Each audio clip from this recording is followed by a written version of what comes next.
Bonjour à tous et bienvenue dans Cult & Geek. On est là pour une nouvelle vidéo avec l'ami Ker. Comment ça va, mon bon Ker? Bah écoute, ça va très bien. Bonjour à tous.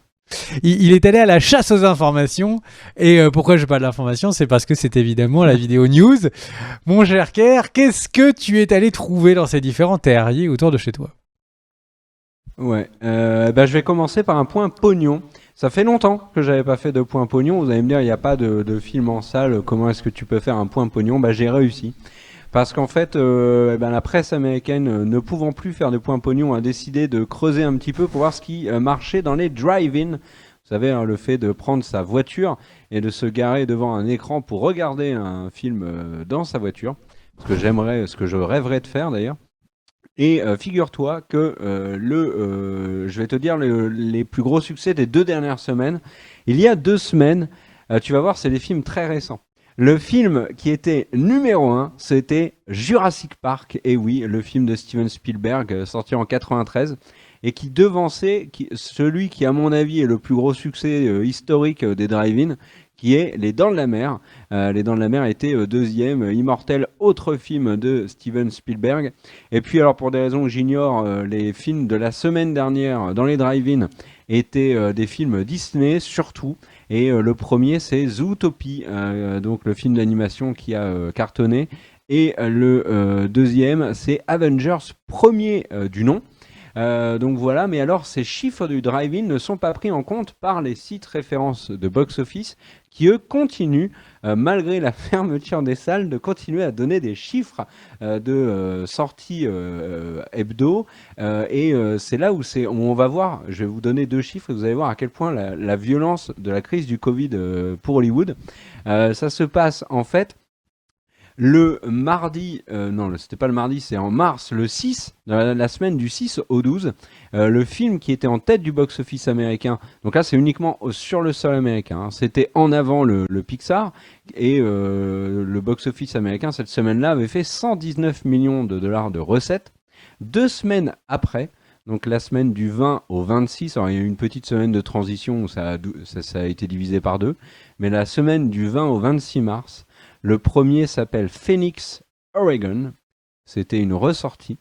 Et le box-office total sur le sol américain, dans les salles, cette semaine-là, 5 376 $. C'est incroyable. Et ça change tout, en fait, au niveau des records box-office. Pourquoi ?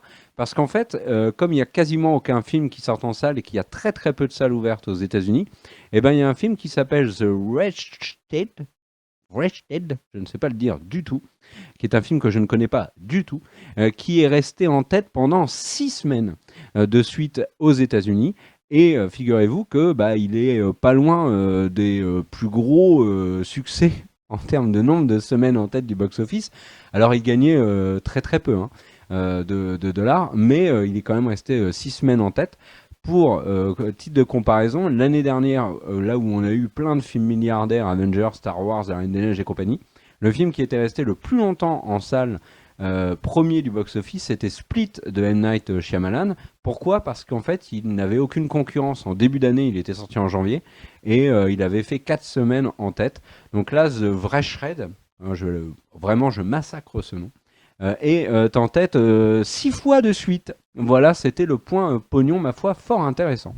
À toi. Merci Ker pour cette news qui était, ma foi, fort intéressante. Donc du coup, sur une note plus guillerette, c'est juste pour vous annoncer qu'Universal Pictures a annoncé que Monsieur Night Shyamalan, en fait, va tout simplement faire son prochain film qui sort en film le 23 juillet 2021. Et oui, alors certains vont dire, mais comment c'est possible ? Il y aura encore des films au cinéma en 2021, le Covid n'aura pas tout détruit. On n'en sait rien, mais bon, ils ont le droit d'être optimistes. Mais par contre, ils sont tellement optimistes qu'ils se sont mis face à un autre film de science-fiction qui, lui, est de Paramount Pictures et qui est notamment avec les acteurs peu connus que sont Chris Pratt, Betty Kilping, J.K. Simmons. Et cet autre film s'appelle The Tomorrow War, et le film de Shyamalan, par contre, n'a pas encore de nom. Donc j'ai envie de dire, eh bien, on a hâte de voir ce qu'il a pu faire. Moi, je sais que ces derniers films, je les ai beaucoup appréciés. J'ai donc hâte de voir qu'est-ce qu'il va pouvoir nous faire.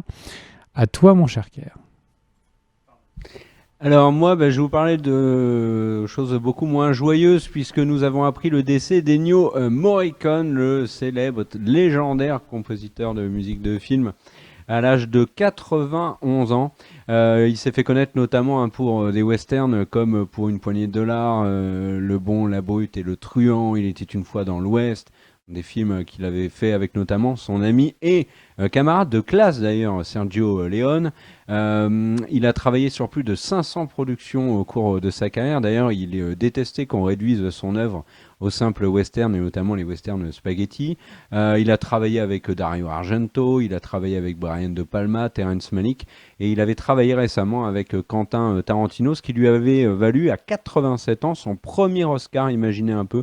Ennio Morricone qui avait été boudé tant d'années et une des raisons c'était qu'il avait refusé de rejoindre Hollywood, il était resté dans son Italie natale, paix à son âme. Et alors comme on n'avait pas fait de vidéo entre temps, depuis qu'il est décédé, j'en profite pour également rendre hommage à un acteur que j'ai beaucoup aimé et notamment dans un rôle qui a été marquant pour bien du monde, c'est bien évidemment le rôle de Bilbo le Hobbit.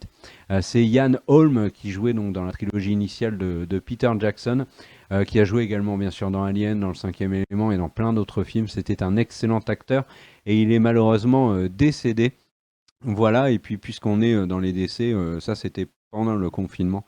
Il y a eu également le décès de Max von Sydow dont on avait parlé sur la chaîne, notamment dans des théories. Vous allez me dire, vous avez fait des théories sur Max von Sydow? Oui, en effet, on l'avait fait, puisqu'il était la corneille aux trois œils dans Game of Thrones, et il avait joué bien sûr aussi dans Le Réveil de la Force, Star Wars, mais le rôle qu'il avait rendu si célèbre, Max von Sydow, dans une immense filmographie, c'était d'être le héros de L'Exorciste. Donc voilà, paix aux âmes de ces trois immenses figures du cinéma. À toi pour un truc plus joyeux. Fais-nous rire. Alors, eh bien, j'ai envie de dire déjà que c'est moche. Tu donnes vraiment les spotlights à tous ces gens défunts. Quid de tous ces gens qui sont encore vivants, qui pour le coup n'auront même pas une mention de ta part? Je trouve ça assez détestable. Mais bref, c'est comme ça que tu veux la jouer, il n'y a pas de problème. Du coup, on enchaîne avec les autres news. Alors, il y a quelqu'un qui, dans les commentaires de la vidéo précédente, nous a dit, donc on avait rappelé que Le Seigneur des Anneaux était la série qui a été annoncée comme étant la série qui aurait le plus gros budget, 1 milliard sur la table. Alors attention, ça n'est pas pour une saison, c'est pour plusieurs saisons et l'achat des droits. Et en fait, une personne de manière assez virulente, nous avait dit dans les commentaires que ce n'était pas la série la plus chère, que c'était One Piece. J'ai donc fait une investigation. Je suis parti au Japon. Je suis resté 14 jours en quarantaine. Je suis revenu. Je n'ai rien vu au Japon. Et pour être plus sérieux, en tout cas, j'ai trouvé des informations et il y a eu des informations cette semaine, c'est pour ça que j'en parle à tout le monde. Eh bien, déjà, c'est complètement faux. Cette série n'est pas du tout la série au plus gros budget de l'histoire du cinéma. C'est même pas la plus grosse série sur Netflix parce que les informations disent que c'est une série qui sera Netflix. Elle est estimée pour avoir 10 millions de dollars par épisode, ce qui est beaucoup. Ce sera une première saison de 10 épisodes, donc on parle de 100 millions. Pour que vous ayez des points de référence pour vous rendre compte un peu de différentes tailles. The Crown, c'est 130 millions la saison.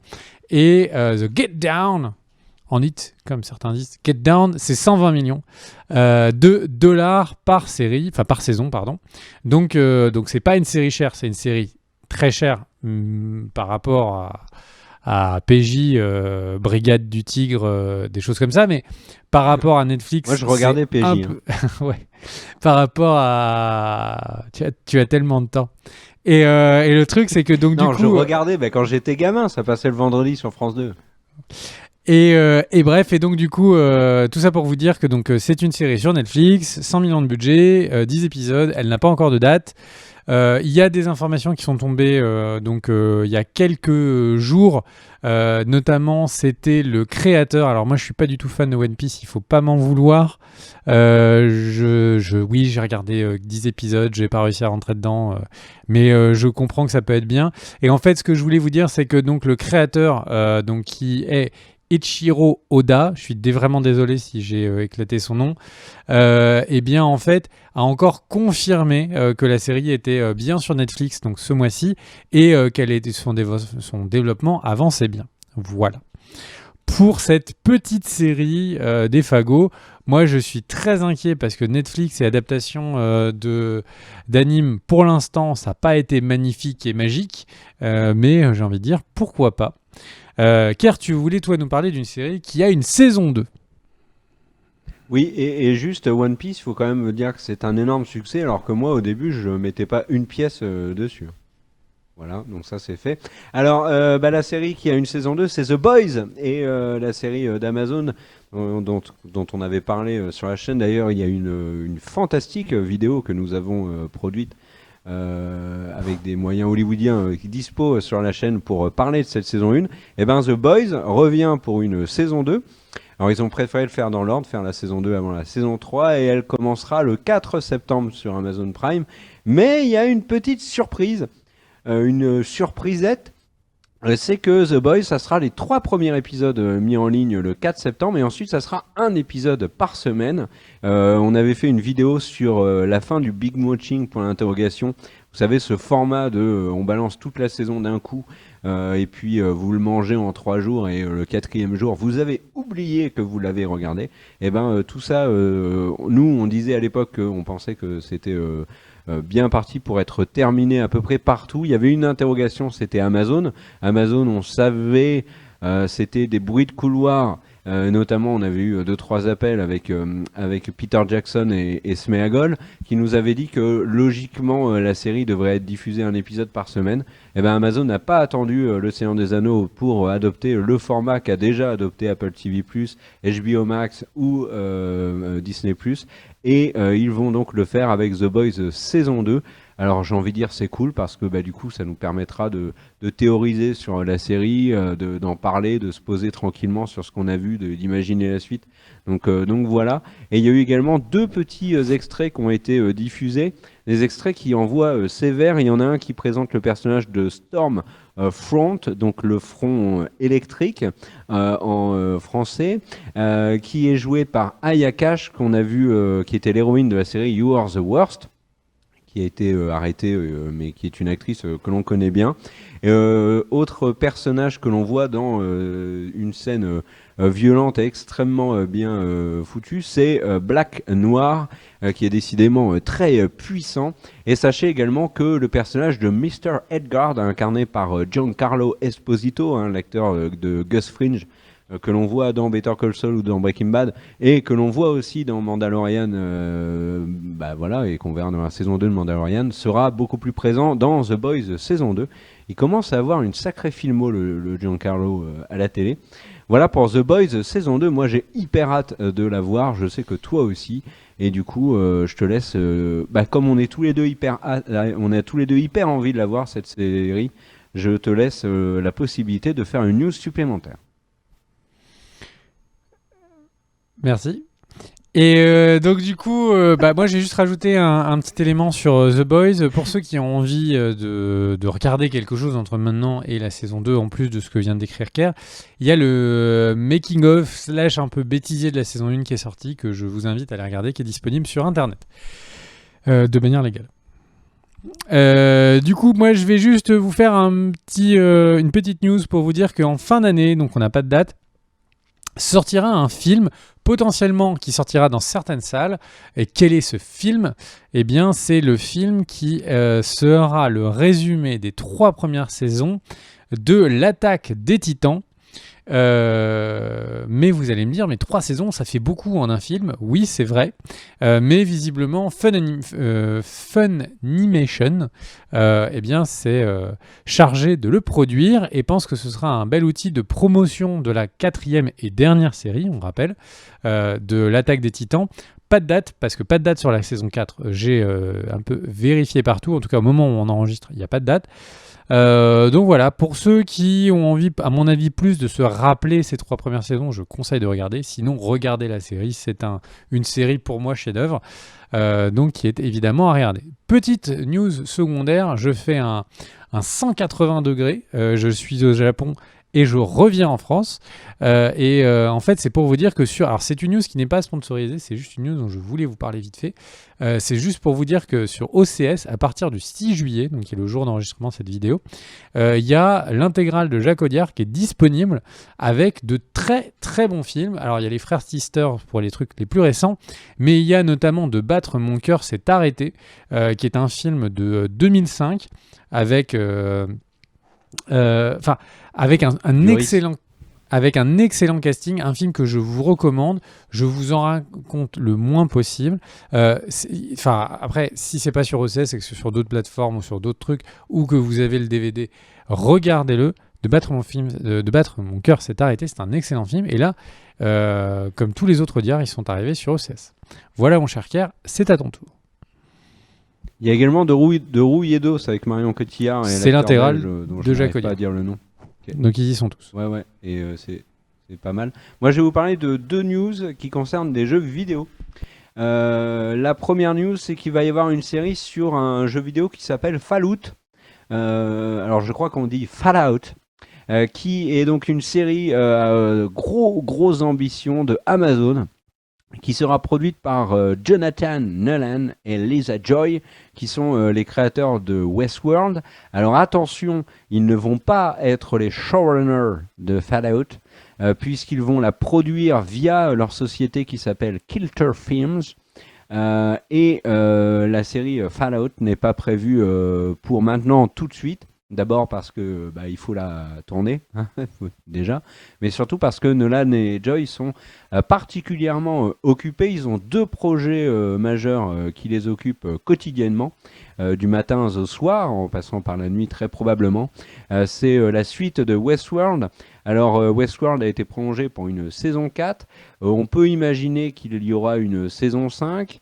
Donc ils sont encore occupés un bon moment sur Westworld. D'ailleurs, je vous conseille chaudement de mater les 3 premières saisons si vous ne l'avez pas fait, pas bien.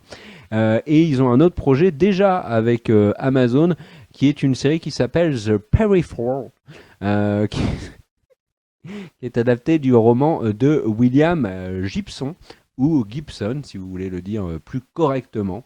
Qui est un excellent roman dont je ne connaissais pas l'existence avant de vous en parler.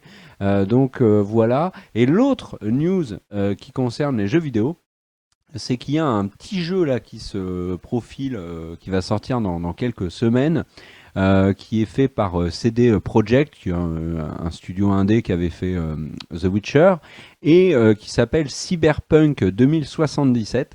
Et à l'occasion, en pleine promo de Cyberpunk 2077, le jour où ils ont montré notamment quelques passages de gameplay et la presse a sorti ses premiers retours, on va dire ma foi mi-figue, mi-pamplemousse de Cyberpunk 2077, ils ont annoncé une collab avec Netflix et le studio Trigger pour un anime de 10 épisodes, si je ne dis pas de bêtises, qui s'appellera Cyberpunk Edge Runners, qui sera sur l'univers de Cyberpunk 2077. C'est une série qui ne sera pas en DLC et qui sera réalisée par Hiroyuki Imaishi, qui est le monsieur qui a pondu Gurren Lagann ou Kill la Kill. La série animée ne devrait pas arriver sur Netflix avant 2022. Voilà, à toi mon cher Big B pour une autre news qui, je suis sûr, va me décoiffer. Eh bien, visiblement, tu viens du futur. Parce que cette news t'a déjà décoiffé. Du coup, on en était bien tout simplement pour vous dire que c'était évidemment qu'une question de temps avant que les maisons d'édition Marvel récupèrent les droits de publication du côté de Alien et du côté de Predator.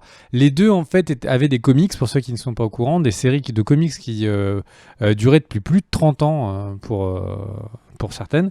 Et en fait, le truc, c'est que tout ça a été publié chez Dark Horse, qui était donc une troisième maison d'édition face à donc il y a Marvel, DC et Dark Horse. Et en fait, évidemment, comme ce sont des franchises qui appartenaient à Fox et que Fox a été acheté par Disney, eh bien, il était logique que Marvel récupère les droits. Et du coup, il y a eu quelques images qui sont apparues de deux fanarts pour montrer, enfin pas de fanart du tout, hein, des dessinateurs officiels de Marvel qui ont commencé à montrer. Alors là, c'est dommage, vous ne voyez pas, mais dans ce dessin, on voit le Predator qui ici, eh bien, a décapité Iron Man. Ce sont juste des images d'illustration. Après, pour rappel, la dernière fois que Marvel avait récupéré comme ça des licences de chez Dark Horse, notamment Conan, le barbare, eh bien, en fait, il les avait tout de suite mis dans une vraie histoire du Marvelverse avec du coup des héros Marvel. Donc, beaucoup s'attendent à ce qu'on puisse peut-être voir un petit crossover, même si c'est pour le coup de quelques épisodes pour faire la blague, de voir un crossover entre ces deux séries de monstres et les séries de super-héros plus classiques. Voilà mon cher Kerr, c'est à toi. Donc l'excellent acteur Mahershala Ali, dont on massacre toujours le prénom, mais qui mérite pourtant tout notre respect tant il est impressionnant devant la caméra, va incarner Jack Johnson. Jack Johnson, c'est qui? C'est le premier champion du monde poids lourd noir de l'histoire. C'était donc en 1908 et il va l'interpréter dans une mini-série pour HBO. Moi je suis hyper emballé par le projet et tout ce que fait cet acteur. De toute façon, c'est formidable. On l'avait vu récemment dans Green Book, je crois qu'il a eu un Oscar d'ailleurs pour ça. On l'avait vu également dans comment s'appelait ce film qui était très très bien, où on suivait Moonlight. Ouais, voilà, Moonlight, merci. Donc voilà, et autre news, et là je fais vraiment le... T'as oublié qu'il était quand même dans Luke écart, Cage. je pense. Oui, non, mais il a joué. Mais tu sais que c'est un acteur qui a commencé dans les 4000. Il dit jamais non. C'est sa qualité et son défaut. Il dit jamais non. Oui, mais on lui propose, et c'est le Blade, hein, c'est le nouveau Blade.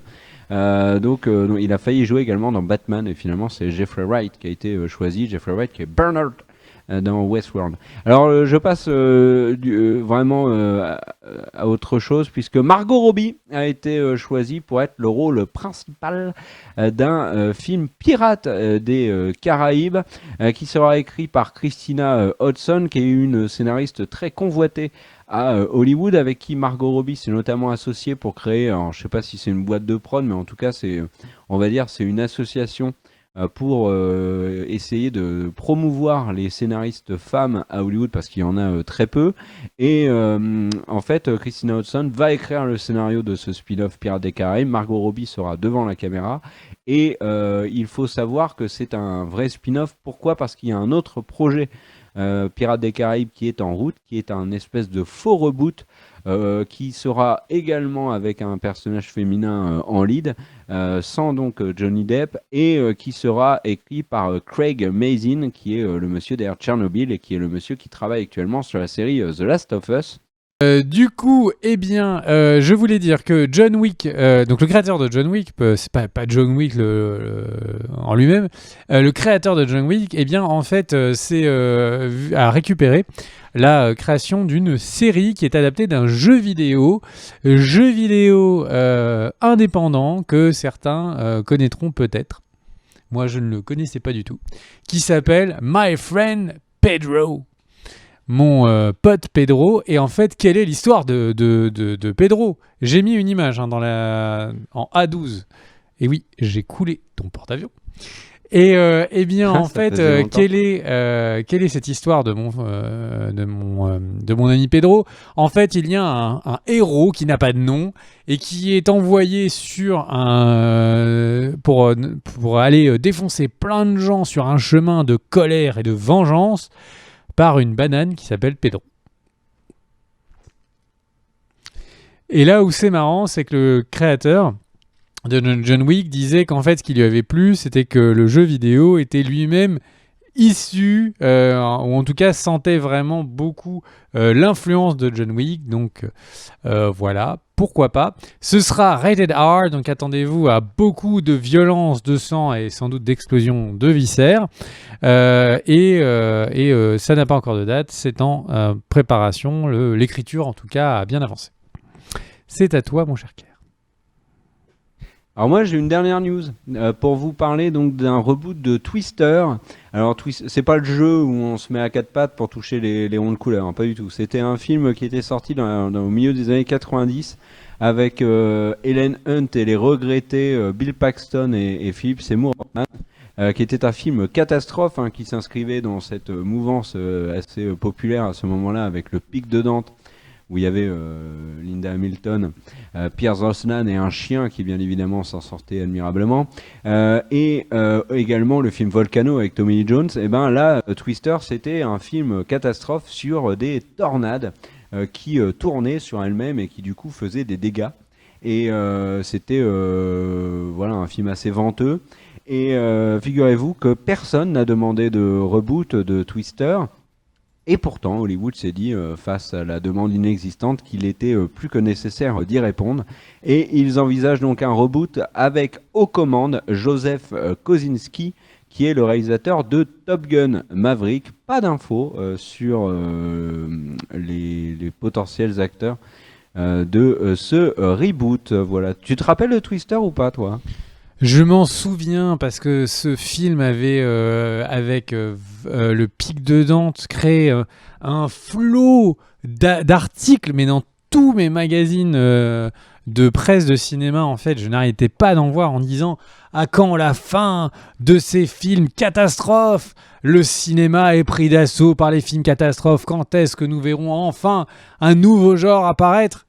Et c'est exactement les mêmes articles qu'on voit sur les super-héros, sauf que les super-héros sont arrivés et sont restés.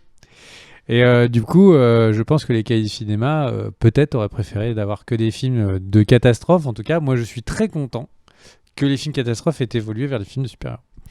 Je vais enchaîner plusieurs news. Tu sais que dans Le Pic de Dante, petite anecdote, dans Le Pic de Dante, Pierce Brosnan, à un moment donné, monte avec Linda Hamilton et les enfants dans un vieux pick-up dégueulasse qui n'a pas été repeint depuis au moins 30 ans. Et il fait une course-poursuite contre une nuée ardente. Donc c'est quand il y a l'explosion volcanique. Une nuée ardente, ça va à plus de 500 km/h. Et à l'époque, je sais plus, je devais être au lycée ou je ne sais plus. Et, il prenait des raccourcis. Le prof concerné Attention. on avait parlé et avait dit à quel point cette scène était d'un ridicule absolu. Surtout que il me semble qu'en pleine course-poursuite, il s'arrête pour récupérer le chien, qui était tranquillement au milieu d'une plaque entourée de lave. Donc normalement le chien aurait dû rôtir en quelques secondes. Mais non, il est Pierce, alias James Bond, l'avait sauvé et il avait repris sa course contre la nuée ardente. C'était magnifique. Voilà, à toi. Mais par contre, le chien acteur est décédé. Du coup, sur ce plan. Donc oui, alors, on va faire quelques news rapides qui sont des news que j'avais envie de vous faire partager. Rien d'important, mais donc si vous voulez partir, allez-y. Mais si vous voulez juste rester pour les petites news pour le plaisir, n'hésitez pas. Donc en fait, je vais parler j'en ai une dernière, moi. Bah très bien, tu pourras la faire après. Non, mais je les ferai après. Donc en tout cas, on va vous parler tout simplement du Seigneur des Anneaux et de Cowboy Bebop. Mais pourquoi est-ce que ces deux séries qui pourtant sont l'une par Netflix pour Cowboy Bebop et Seigneur des Anneaux par Amazon, pourquoi elles sont-elles dans la même phrase ? Eh bien en fait, c'est parce que les deux sont censés être tournés en Nouvelle-Zélande. La Nouvelle-Zélande qui a été très stricte quant à la fermeture de ses frontières pour le Covid, à succès. Il y a eu moins de 2000 personnes... Je crois que c'est ça. Il y a eu moins de 3000 personnes, c'est sûr, qui l'ont eu, moins de 30 décès. Enfin, c'est incroyable comment ils ont réussi à stopper le truc. Après, c'est une île. Et donc, au final, ils avaient complètement fermé leurs frontières et ils les réouvrent. Alors, parce qu'ils considèrent que ça y est, il n'y a plus de problème, mais aussi parce qu'il ne faut pas oublier que ces deux séries à elles seules vont faire... Alors attention, c'est pas de l'argent qu'elles donnent... à la Nouvelle-Zélande, c'est de l'argent qui va rentrer en Nouvelle-Zélande pour repartir ailleurs, mais ces deux séries vont faire un apport de plus de 400 millions de dollars sur place, qui vont être investis sur l'économie locale, qui vont être réenvoyés donc, dans d'autres pays, comme je disais. Donc c'était aussi très important pour ça. Après, on parle, je crois que j'ai regardé, c'est 3000 postes qui vont être créés pour les 2 séries. Donc bref, c'était important financièrement, mais bon, comme le Covid et en tout cas dans cette région, le gouvernement a considéré que c'était baissé, la production va pouvoir redémarrer. Ça n'a pas ou peut-être impacté les dates de diffusion. Pour l'instant, aucune news. Mais ça y est, enfin, les équipes de production sont sur place. On parle de 206 personnes et qui donc sont arrivées pour la production de ces 2 séries cette semaine. Ensuite, je voulais faire des petites news.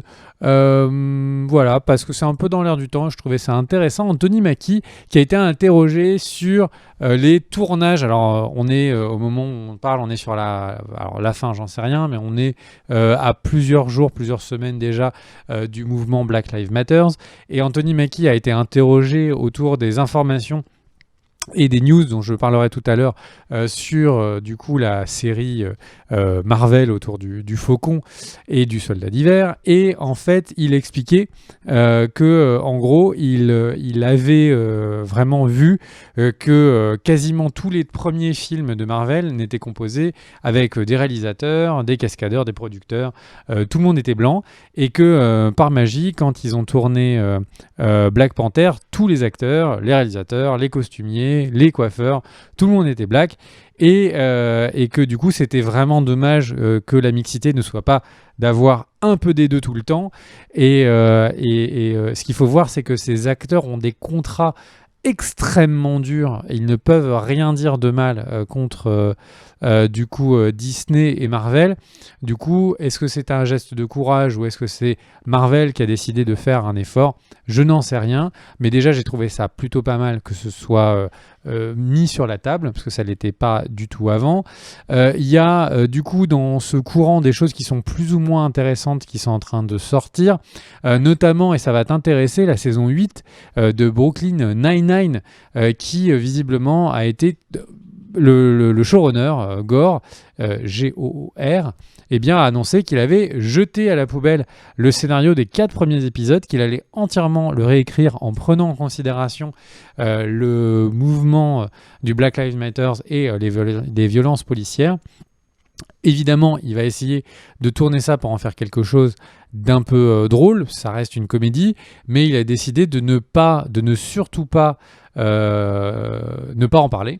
Il veut en parler et du coup, il estime que ça ne devrait pas avoir un gros impact de retard sur la production, mais concrètement, la saison 8 sera réécrite en prenant ça en compte. Est-ce que alors moi je regarde pas Brooklyn Nine-Nine, est-ce que toi ça te fait réagir?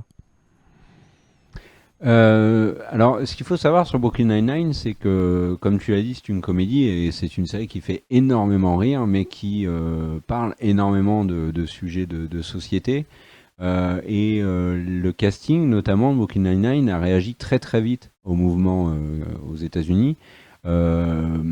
Et parce qu'en fait, ils jouent des policiers. Donc, eux ont déjà pris position et c'est finalement très, très logique que Brooklyn Nine-Nine en parle. Et toi, donc, tu parles d'une série qui va prendre en compte ce mouvement et l'intégrer dans sa production. Mais il y a quand même beaucoup de news dans ces derniers jours. Alors là, on n'est plus sur le Black Lives Matter, mais on est plus sur juste le Covid. Il y a énormément de séries dont les retournages ont été complètement annulés, retardés. Enfin, c'est une catastrophe et on ne sait même pas ce qui va être diffusé à la télé aux États-Unis à la rentrée. Et il y a beaucoup de séries qui ont dit, nous, on va vraiment faire comme si le Covid n'avait jamais existé dans le traitement. Et des séries, tu sais, qui parlent d'actualité en plus. C'est assez surprenant. Mais voilà, c'est comme ça. C'est tout ce que j'avais à dire. Et moi, j'ai une dernière news. Alors, elle n'est pas vérifiée, elle vient de tomber. C'est sur comicbook.com qui le balance. Il y aurait un film Constantine qui serait en développement sur HBO Max avec peut-être le retour de Keanu Reeves dans le rôle de John Constantine. Voilà. T'as une dernière news ou pas?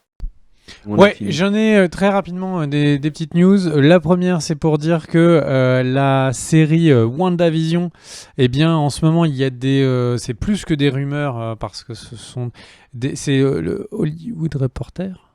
je sais plus, c'est un des journaux les plus proches de Marvel qui annonce qu'il y aurait sans doute 2 à 3 épisodes de plus. Donc on va rallonger donc ces séries.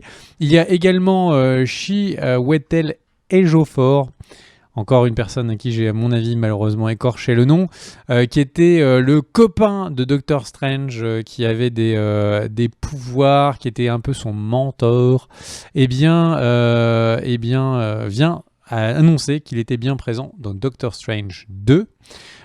Si vous vous rappelez, à la fin, ça tournait mal. Chiwetel Ejiofor, qui est l'acteur héros de 12 Years a Slave, excellent film, c'est un sacré acteur, Chiwetel Ejiofor. Alors j'ai 2 news un peu juste voilà. Bon, bref, il y en a une, c'est Terminator. La licence est annoncée comme étant nulle part, c'est-à-dire qu'il n'y a plus de suite, toutes les possibles dates de suite, tout a été retiré. En gros, pour expliquer, Dark Fate a fait à l'heure actuelle 261 millions de recettes au box-office, et le film a coûté 200 millions. Donc le box-office, il faut retirer les parts des salles de cinéma, etc. Donc autant vous dire que le film a perdu du blé pour l'instant. Donc c'est assez logique qu'il n'y ait pas de suite annoncée. C'était déjà une espèce de dernière chance, parce que le film d'avant, Genesis, était annoncé comme un reboot ou un nouveau démarrage. Il s'est croûté. Donc si vous êtes fan de cette licence, va falloir un petit peu attendre, mais je fais confiance à Hollywood pour nous déterrer les licences, vous inquiétez pas. Et à côté de ça, je voulais parler d'une rumeur. Alors c'est plus pour réagir dessus plutôt que de vraiment le traiter. En gros, il y a un YouTuber, et en fait, donc ce YouTuber qui a fait une vidéo, donc c'est un Américain qui fait une vidéo qui fait énormément parler. Et pourquoi je voulais vous en parler, c'est parce qu'en gros, il serait très informé et de personnes internes à Lucasfilm, et il serait en discussion chez Lucasfilm d'annuler la 3e trilogie, donc 7, 8, 9. Et de quelle manière ça aurait lieu ? En fait, il y a dans un des derniers épisodes de Star Wars Rebels la mention du voile de la Force, une espèce de manière de connecter la Force, à la fois où on peut, à travers le voile de la Force, se connecter à tous les âges et tous les espaces, sans que ce soit beaucoup plus précis que ça. Et en fait, visiblement, ce serait un moyen que Palpatine utiliserait pour en fait manipuler des moments spécifiques de l'histoire, et donc on pourrait imaginer que l'histoire soit réécrite. Bon, ça a l'air complètement fumeux, soyons simples. Ça a l'air complètement fou pour Disney de se désavouer à ce point-là. Ça a l'air complètement impossible pour eux de re-avoir Harrison Ford. À mon avis, ce train est parti de la gare, c'est fini. Il faut laisser 7, 8, 9 en paix, et se dire qu'il y aura d'autres Star Wars ailleurs. On en parlait, il y a de nombreuses séries qui sont en préparation, qui sont toutes liées, dont il a déjà été teasé qu'elles amèneraient toutes à une seule et même grande histoire, qui sera donc peut-être un film ou un film Disney+, et pas un film sale. On n'en sait rien, mais j'ai vraiment du mal à croire à ces rumeurs. Alors évidemment, beaucoup de vues, et quelqu'un qui annonce qu'il est très connecté, ça donne de la légitimité, mais j'ai vraiment énormément de mal à croire à ça. Pour moi, ils peuvent même plus ramener les anciens acteurs, donc c'est pas possible, quoi. Et ces informations, c'est que du coup, le personnage de Rey, par exemple, n'existerait plus. Voilà. Est-ce que ça te fait réagir, avant que du coup tu puisses nous dire un peu un mot de la fin ? Si le personnage de Rey n'existe plus, on pourra dire qu'elle a été réduite au silence. Voilà, c'était mon mot de la fin. Des bisous. Si vous laissez un pouce bleu à ce niveau-là, c'est vraiment de la charité. Et puis on vous dit, n'hésitez pas à vous abonner à la chaîne si vous voulez voir de meilleures vidéos. Vous avez dit cette vidéo, mais je veux voir des meilleures vidéos. eh bien, abonnez-vous à la chaîne. Et si vous avez envie de la voir prochaine Caire est sur vraiment scène, mieux. eh bien, il est à Mulhouse le 19 décembre. Il est à Melun, Oh non. eh bien, tout simplement le 4 janvier 2021. Donc, n'hésitez pas à vraiment à vous préco en masse sur digitic.com. Care One Man, ça s'appelle. Des bisous à tous, à très vite.